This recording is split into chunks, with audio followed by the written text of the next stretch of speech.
Good morning students. अपना chapter चल रहा है थर्ड केमिस्ट्री का, क्लास 12th का इलेक्ट्रोकेमिस्ट्री। तो अभी तक हमने जो पढ़ा है उसके आगे हम पढ़ना स्टार्ट करते हैं। लास्ट टाइम हमने पढ़ा था factors affecting the electrolytic process. ठीक है, जो इलेक्ट्रोलाइटिक प्रोसेस को जो फैक्टर्स अफेक्ट करते हैं वो हमने पढ़े थे। आज हम पढ़ते हैं इलेक्ट्रोलाइटिक सेल। क्या होता है इलेक्ट्रोलाइटिक सेल, वो आज हम पढ़ने वाले हैं। देखो इसमें क्या होता है, electrical energy is converted into the chemical energy in electrolytic processes. मतलब क्या होगा कि जो इलेक्ट्रिकल एनर्जी है वो केमिकल एनर्जी में चेंज हो जाएगी। किसके थ्रू? इलेक्ट्रोलाइटिक प्रोसेस के थ्रू।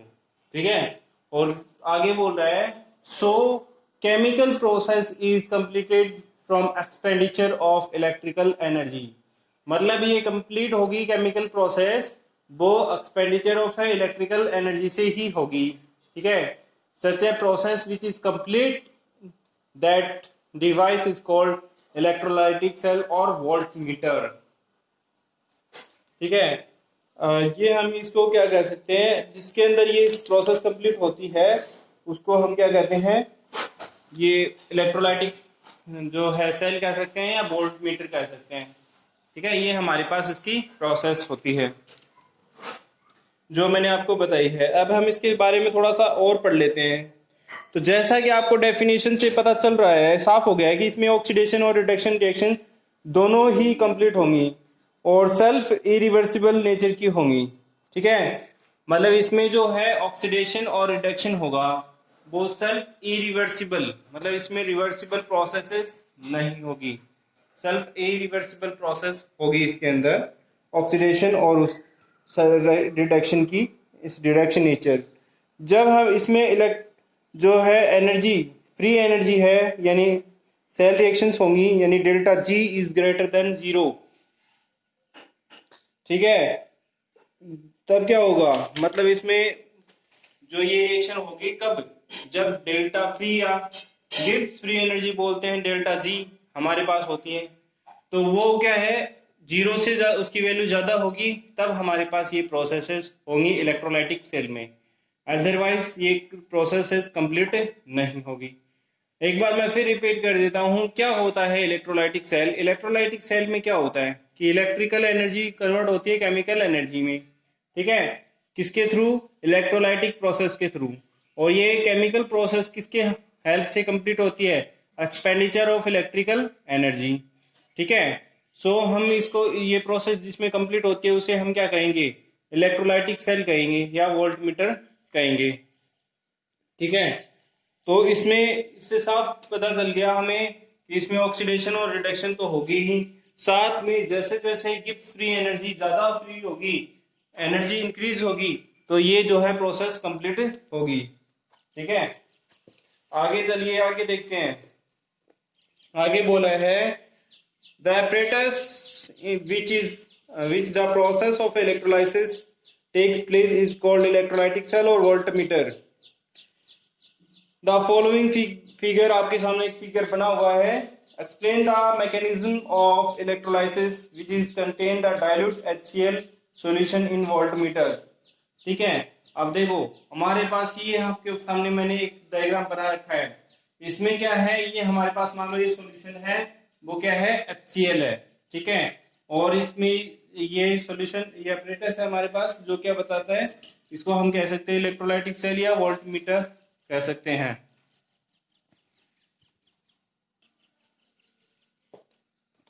तो चलिए आगे देखते हैं। इससे हमें पता है कि ये जो apparatus है हमारे पास, फिगर है, इसमें हमें HCl जो है सॉल्यूशन डालना पड़ेगा। फिर क्या होगा, इलेक्ट्रोड्स अटैच होंगे, एक पॉजिटिव टर्मिनल होगा और एक नेगेटिव टर्मिनल जो है वो होगा, और एक हमें चाहिए होगी बैटरी। ठीक है, तो ये सारी चीजें इसमें चाहिएगी। अब जो है एनोड है वो अनायन डिपॉजिट करेगा और कैथोड है वो केटाइन डिपॉजिट करेगा। ठीक है, आप बेसिकली आप लोग समझते हो कि कैथोड वो होता है जो क्या, वो पॉजिटिवली चार्ज कैथोड, और एनोड वो होता है जो नेगेटिवली चार्ज होता है। लेकिन इस कंडीशन में कुछ उल्टा है। इसमें क्या होता है, एनोड होगा वो कैसा होगा? पॉजिटिवली चार्ज, इसलिए वो क्या करेगा, एनायन को कैच करेगा, ठीक है।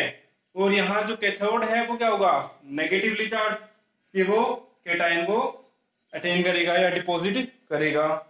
यहाँ ये ऐसी प्रोसेस होगी, ठीक है। ये यहाँ एक बैटरी है, जो बैटरी है वो मतलब जहां हम कह रहे हैं इलेक्ट्रोड से, तो देखो हमारे पास जो पॉजिटिव टर्मिनल है या पॉजिटिव है जो इलेक्ट्रोड, उससे तो पॉजिटिव बैटरी का अटैच्ड होगा, और नेगेटिव टर्मिनल है उससे नेगेटिव जो कि इलेक्ट्रोड है उससे वो अटैच होगा यहाँ, ठीक है। तो आपको पता है कि यहाँ हमने देख रहे हैं HCl की प्रोसेस होनी है। कैसे पता चला HCl की, देखो यहाँ H है और यहाँ Cl है, तो HCl की प्रोसेस होगी। इसमें क्या होगा, देखो हाइड्रोजन है वो क्या करता है, मतलब बेसिकली जो इलेक्ट्रॉन लॉस करेगा, कौन इलेक्ट्रॉन लॉस करेगा अपना, कौन, ये हमारे पास जो भी Cl है वो अपना इलेक्ट्रॉन लॉस करेगा, तो ये किसको मिल जाएंगे, ये हाइड्रोजन को मिल जाएंगे और अपनी प्रोसेस वो कंप्लीट कर लेंगे। तो ऐसे ये प्रोसेस कंप्लीट कंटिन्यू चलती रहेगी, ठीक है। आगे देखते हैं। तो ये हमें पता चला कि कैथोड पे कैटायन डिपॉजिट होंगे और एनोड पे एनायन डिपॉजिट होंगे, ठीक है। Hydrogen move towards the cathode और and chloride ion moves towards the anode on the complete of circuit following reactions takes place. मतलब क्या होगा, जैसे ही सॉल्यूशन में क्या होगा, जो क्लोरीन मतलब जो पॉजिटिव आयंस है वो तो इधर डिपॉजिट हो जाएंगे और नेगेटिव आयंस है वो इधर डिपॉजिट हो जाएंगे, ठीक है। तो हमारे पास इसमें ऐसा चलता रहेगा, ठीक है। तो ऐसे इसका प्रोसेस चलता रहेगा, तो हमें ये सर्किट कंप्लीट होगा। तो हमारे पास पता है कि जो पॉजिटिव टर्मिनल है उससे तो नेगेटिव अटैच होगा और नेगेटिव टर्मिनल है उससे पॉजिटिव अटैच होगा, ये आप सबको बहुत अच्छे से पता है। और आपके पास दो रिएक्शन बताई, तो ये देखो यहाँ बता दिया कैथोड पे क्या होगा, H प्लस E माइनस, ये मतलब H है, ये प्लस पॉजिटिव है, इसको इलेक्ट्रॉन इसकी जो है मतलब क्या है, इलेक्ट्रॉन पूरे मिल जाएंगे, तो ये कंप्लीट हो जाएगा, तो हाफ H2O लिख सकते हैं, रिडक्शन रिएक्शन होगी। ऐसे ही एनोड पे क्या होगा, ये Cl माइनस है, जब इसने जो एक्स्ट्रा इलेक्ट्रॉन ले रखे वो रिलीज कर देगा, तो ये क्या बन जाएगा, ऑक्सीडेशन रिएक्शन बन जाएगी, ठीक है। तो इससे साफ हो गया है कि जो क्लोज सर्किट होगा तो उसमें इलेक्ट्रॉन का मूवमेंट है वो एनोड से कैथोड यानी opposite direction of electric current चलेगा, ठीक है।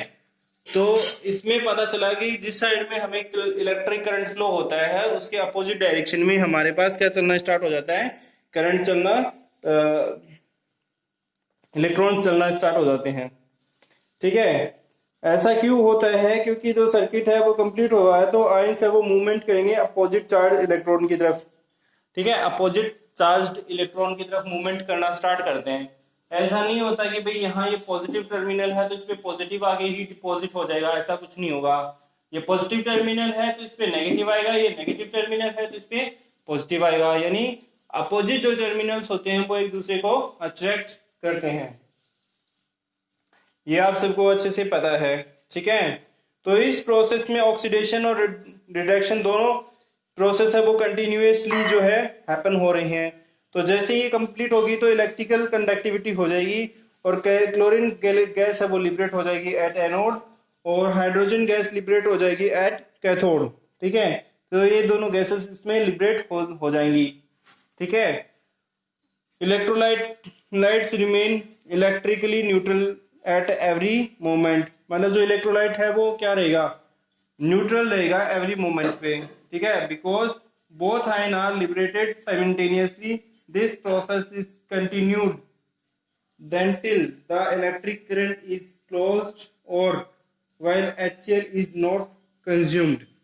मतलब ये क्या है कि ये जो प्रोसेस है वो कब तक चलती रहेगी, ऑक्सीडेशन और रिडक्शन रिएक्शन की जो प्रोसेस है वो कंटिन्यू जब तक चलती रहेगी, जब तक या तो हम इस बैटरी को ऑफ नहीं कर दें, ये जो बैटरी लगी इसमें या तो इसको ऑफ नहीं कर दे तब तक, या फिर इसमें जो HCl है वो खत्म नहीं हो जाए तब तक ये प्रोसेस कंटिन्यू चलती है।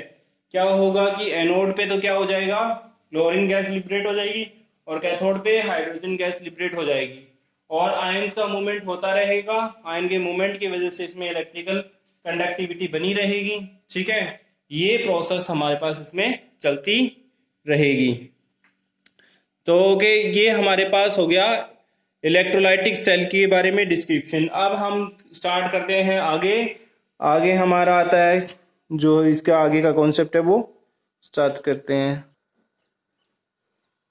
ओके, तो चलिए आगे स्टार्ट करते हैं अपन। आगे आता है लॉ ऑफ इलेक्ट्रोलाइसिस। ठीक है, लॉ ऑफ इलेक्ट्रोलाइसिस क्या है वो हम आगे पढ़ते हैं। तो इसमें लॉ ऑफ इलेक्ट्रोलाइसिस में क्या है कि जो है माइकल फैराडे है, उसने बहुत सारे एक्सपेरिमेंट परफॉर्म किए और उसने कुछ कंक्लूजन निकाले। उस कंक्लूजन पे बेस्ड हमारे पास ये लॉ है। ठीक है, तो पढ़ते हैं चलिए। Michael Faraday performed many experiments on electrolytic process and got two important conclusions are obtained about the quantitative chemical changes of electrolytes in the electrolysis are known as the Faraday's law of electrolysis। मतलब क्या किया कि मैं जो Faraday उसने बहुत सारे experiment किए, लेकिन उसने क्या किया कि जो इलेक्ट्रोलाइट्स है, लाइट है, उसके क्वांटिटेटिव केमिकल चेंजेस में क्या है कुछ जो है कंक्लूजन ऑब्टेन किए। दो इंपॉर्टेंट कंक्लूजन ऑब्टेन किए तो जिनके बारे में हम इसमें पढ़ने वाले हैं। तो देखिए, पहला इंपॉर्टेंट कंक्लूजन है उसका जो पहला लॉ है Faraday's first law of electrolysis. According to this law the mass of a solution substance produced at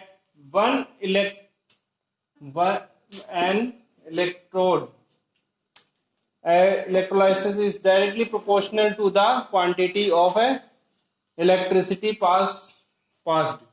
मतलब क्या बोल रहा है कि यहां से ये कह रहा है, देखिए कि हम क्या कह सकते हैं, कोई मास ऑफ किसी सब्सटेंस का वो प्रोड्यूस कर सकता है electrode in electrolysis is directly proportional. कितना इलेक्ट्रोड प्रोड्यूस करेगा वो उसके डायरेक्टली प्रोपोर्शनल होगा, किसके प्रोपोर्शनल होगा, quantity of the electricity passed.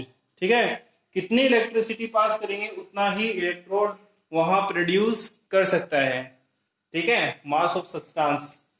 तो ये हम वहां ये कह सकते हैं। अब देखिए, इसको रिलेशन को समझने की कोशिश करते हैं।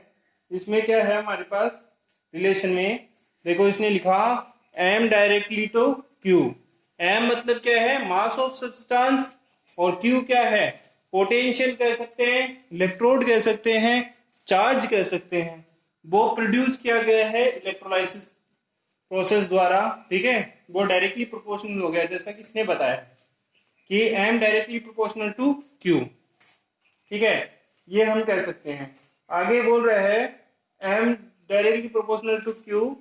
ठीक है, तो Q क्या हो सकता है, यहां हो सकता है Q equals to m directly proportional to IT। अब IT क्या है, पहले तो हम Q को समझते हैं। Q क्या होता है, चार्ज। चार्ज का मतलब क्या है, एक पर्टिकुलर टाइम इंटरवल के दौरान कोई इलेक्ट्रिसिटी पास होती हो, है ना, इलेक्ट्रिक करंट पास होता हो, उसे हम क्या कहेंगे, उसे कहेंगे हम Q या सॉरी I। और आई क्यू कह सकते हैं, मतलब कैसे IT कह सकते हैं, क्यों, क्योंकि इसने ये लिखा है Q इक्वल्स टू IT। मतलब क्या है, electric current pass through electric current pass और एट पर्टिकुलर टाइम इंटरवल, मतलब इनटू कर देंगे इसको, तो ये हमारे पास क्या हो जाएगा, हमारे पास Q हो जाएगा। Q की वैल्यू यहां से आ गई। फिर इसने क्या किया, यहां लिखा है W equals to sorry M equals to WIT। वहां क्या हो गया, where W is equals to electrochemical equivalent of a substance. तो W यहाँ क्या है, इलेक्ट्रोकेमिकल इक्विवेलेंट है ना, किसी भी सब्सटेंस के लिए। ठीक है, ये हम इसको कह सकते हैं W को। ठीक है, तो ये हमारे पास हो गया। फिर बोलते हैं हमारे पास क्या है, M क्या है, मास ऑफ सब्सटेंस कलेक्टेड। ठीक है, जो भी मास कोई सी सब्सटेंस का है वो है यहाँ। और I क्या हो गया, 1 एम्पियर, और T क्या हो गया, 1 सेकेंड। तो यहां से हमारे पास जो इक्वेशन बनी हुई है वो है M is equal to WIT। तो तीनों चीजें मैंने आपको बता दी, W है, इलेक्ट्रोकेमिकल इक्विवेलेंट, आई है इलेक्ट्रिक करंट, टी है टाइम। तो हम इसको ये लिख सकते हैं, जब हमने आई और टी को 1 1 ले लिया तो हम यहाँ लिख सकते हैं W equal M is equal to W. ठीक है, यहां से ये कंक्लूजन निकला। फिर बोला the electrochemical equivalent of a substance is the amount of the solution substance liberated at the electrode when the current of a 1 ampere is passed through the electrolyte solution for 1 second। मतलब ये बोल रहा है कि हम यहाँ ये कह सकते हैं कि इलेक्ट्रोकेमिकल इक्विवेलेंट क्या होगा। Electrochemical equivalent of a substance का मतलब है कि अमाउंट कितनी चाहिए कि जब हम उस सॉल्यूशन में मतलब कोई भी सॉल्यूशन डाल रहे हैं तो उसका मास है वो कितना इलेक्ट्रॉन प्रोड्यूस करेगा जब हम 1 mole of electric current apply करेंगे एट 1 सेकेंड में। तो हमारे पास हम क्या कह सकते हैं, W इज इक्वल टू हमारे पास आ जाएगा M/IT। ठीक है, ग्राम एम्पियर इनवर्स और सेकंड इनवर्स, ये हमारे पास इसका जो है यूनिट आ जाएगा इसका इलेक्ट्रोकेमिकल इक्विवेलेंट का। तो ये हमने फैराडेज फर्स्ट लॉ ऑफ जो इलेक्ट्रोलाइट है वो हमने पढ़ा आज। तो आज का हमारा कॉन्सेप्ट यहीं तक है, बाकी का हम कल करेंगे। Okay, have a nice day everyone.